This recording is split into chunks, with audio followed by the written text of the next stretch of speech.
នេះមកស្បុកនេះគឺពេញចិត្តស្រឡាញ់មកពុំស្មើគ្នាល្អ11រហូតដល់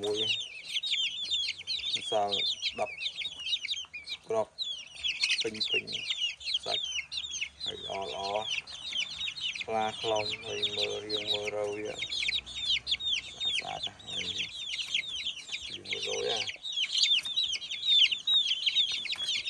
គឺការថែទាំ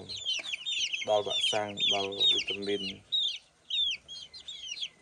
ចំណី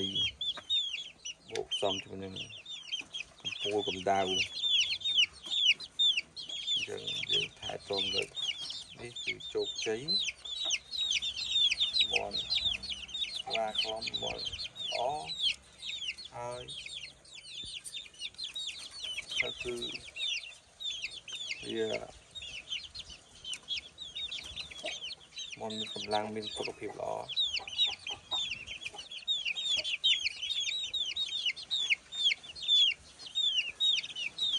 ជាជោគជ័យមួយថ្ងៃពេលឃើញមន់ល្អពេកឃើញមើលតែមន់ឈរមើលតែមន់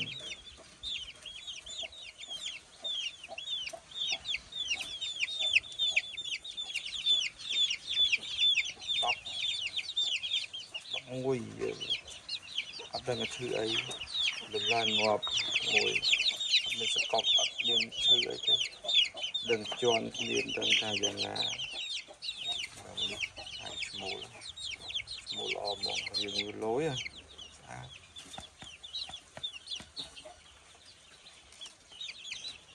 ដៃជើងវាកំម៉ាំសុខភាពខ្លាខ្លំមកនេះអាចជាខ្មូល3 ទៅ 4 ឈ្មោលហើយកាលណាទៅនិយាយ